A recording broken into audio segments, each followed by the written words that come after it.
स्वागत आहे आपल्या ॲडव्होकेट नरेंद्र माधव या चॅनलवरती. मित्रांनो, आज आपण महाराष्ट्र सहकारी कायदा 1960चा पार्ट 3 बघणार आहोत.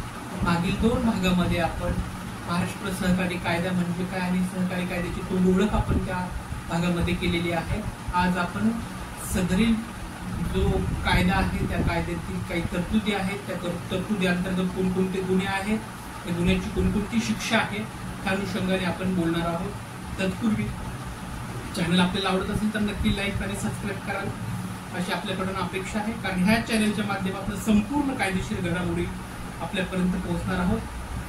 तर नक्की लाईक करा. मित्रांनो, चला विषयाला सुरुवात करूयात.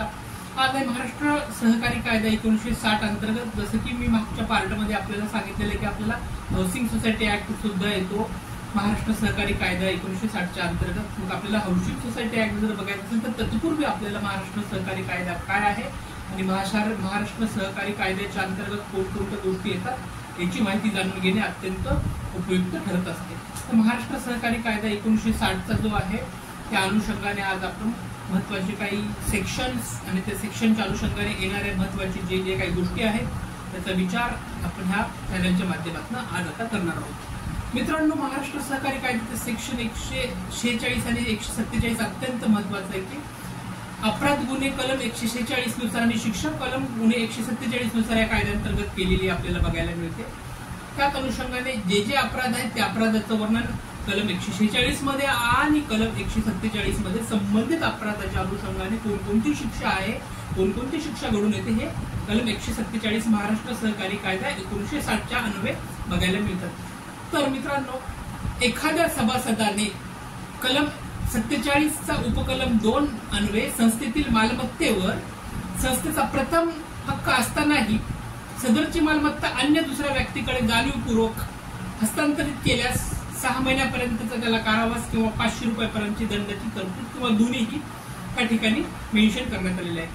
According to section 47 sub clause 2 47 उपकलम 2च्या अन्वये जर एखाद्या व्यक्तीने संस्थेतील मालमत्तेच्या प्रथम हक्क असतानाही, संस्थेचा सगळ्यात मोठा मालमत्तेवर प्रथम हक्क असतो, तर संस्थेचा प्रथम हक्क असतानाही एखाद्या सभासदाने ती सदरची मालमत्ता एका व्यक्तीकडून दुसऱ्या व्यक्तीकडे जर हस्तांतरण केली, एका व्यक्तीकडून दुसऱ्या व्यक्तीकडे जर ती हस्तांतर केली जाणीवपूर्वक, इंटेन्शनली विल इंटेन्शन त्यामध्ये की जाणीवपूर्वक इंटेन्शनली जर तिने ट्रान्सफर जर ती केली असेल तर त्याला 6 महिन्यापर्यंतची शिक्षा किंवा 500 रुपयापर्यंत दंड किंवा दोन्ही होऊ शकतो. दुसरा असा आहे की कलम 70 नुसार संस्थेचा निधी जर एखाद्या व्यक्तीने एखाद्या समितीकडे योग्य प्रकारे गुंतवला असेल किंवा योग्य प्रकारे गुंतवला नसेल तर 500 रुपयापर्यंतचा दंड आहे.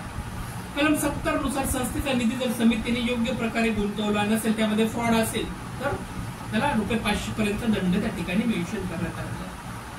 अजून एक महत्वाची गोष्ट आहे की जो कोणी व्यक्ती सहकारी संस्था स्थापन करण्याच्या उद्देशाने एखाद्या भागाची, म्हणजे एक शेअर्स आपण म्हणतो की एखाद्या शेअर्सची एखाद्या भागाची रक्कम गोळा करून ती विहित मुदतीत संबंधित सहकारी संस्थेत जमा करत नसेल, अशा वेळेला त्या सभासदाला किंवा त्या व्यक्तीला 500 रुपयापर्यंतचा दंड त्या ठिकाणी ठोठवण्यात आलेला आहे. जो कोणी व्यक्ती आहे तो व्यक्ती सहकारी संस्था स्थापन करण्याचा उद्देश त्या ठिकाणी सांगत असेल आणि ती उद्देश सांगितल्यानंतर जो काही शेअर मनी आहे, सभासदाचा भागाची जी रक्कम आहे, ती सभासद भागाची रक्कम त्या ठिकाणी गोळा केल्यानंतर ती विहित जी मुदत दिलेली आहे, ठराविक प्रिस्क्राइब टाइम पिरियड त्या ठिकाणी दिलेला आहे, त्या प्रिस्क्राइब टाइम पिरियड मध्ये जर तो संबंधित जो निधी आहे तो संबंधित निधी सहकारी बँकेत जमा करणार नसेल तर त्या ठिकाणी त्याला सुद्धा 500 रुपयापर्यंतचा दंड त्या ठिकाणी कायद्याच्या तरतुदीमध्ये मेन्शन करण्यात आलेला आहे. अजून एक असं की जो कोणी व्यक्ती सहकारी संस्था स्थापन करण्याच्या उद्देशाने भागाची रक्कम गोळा करून सदरील रकमेचा विनियोग प्रस्थापित सहकारी संस्थेच्या नावाने एखादा धंदा अथवा व्यवसायासाठी वापरत असेल तर त्याला 1 वर्षापर्यंतची कारावास किंवा दंड होऊ शकतो. म्हणजे एखादा सहकारी संस्था स्थापन करायची असेल, एखादा व्यक्ती असेल आणि एखादी सहकारी स्थापन करण्याच्या उद्देशाने, त्याचं इंटेन्शन आहे की एखादी सहकारी संस्था स्थापन करायची हा त्यांचा उद्देश सांगून सदरील रकमेचा अपहार त्यांनी जर केला असेल, विनियोग त्या रकमेचा जर दुसरीकडे गोळा करत असेल किंवा त्याचा स्वतःचा एखादा धंदा त्या ठिकाणी त्याला स्थापन करण्यासाठी त्यांनी त्या रकमे त्या ठिकाणी ट्रान्सफर केली असेल, ती रक्कम त्या ठिकाणी वळवली केली असेल तर अशा वेळेला त्याला 1 वर्षापर्यंतची शिक्षा, दंड त्या ठिकाणी मेन्शन करण्याला आहे किंवा दोन्ही सुद्धा त्या ठिकाणी त्याला होऊ शकतो.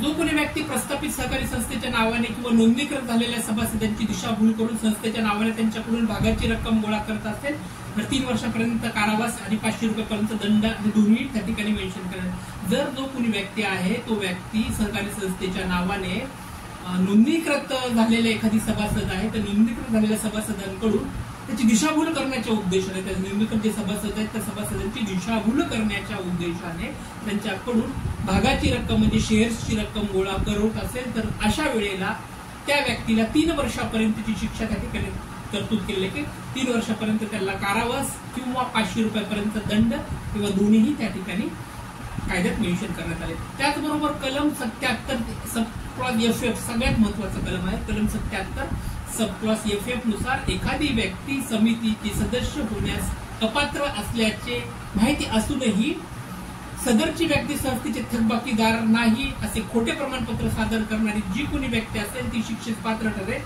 ती 3 वर्षापर्यंत कारावासाची शिक्षा किंवा 5,000 पर्यंत दंड किंवा दोन्ही।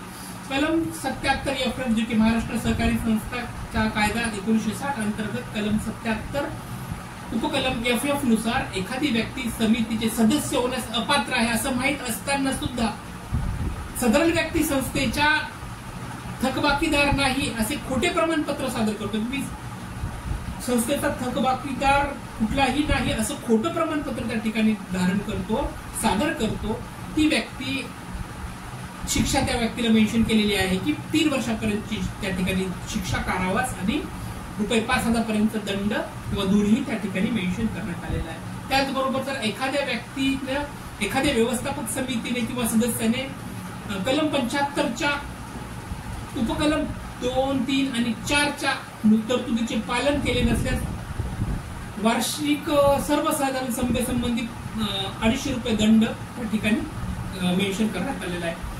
जर व्यवस्थापक समिती जे आहेत ते व्यवस्थापक समितीचे जे काही सदस्य आहेत त्या सदस्यांना कलम 75च्या उपकलम 2, 3 आणि 4च्या नियमाचे पालन करणे अत्यंत आवश्यक आहे। उपकलम 75चं उपकलम 2, 3, 4 मध्ये मेन्शन केलेलं आहे की वार्षिक जी सभा आहे ती वार्षिक सर्वसाधारण सभा त्या ठिकाणी घेणे अत्यंत आवश्यक आहे आणि याचं जर कोणी पालन केलं नसेल तर अशा व्यवस्थापक समितीने किंवा सदस्याला 250 रुपयापर्यंत दंड त्या ठिकाणी मेन्शन केलेला आहे।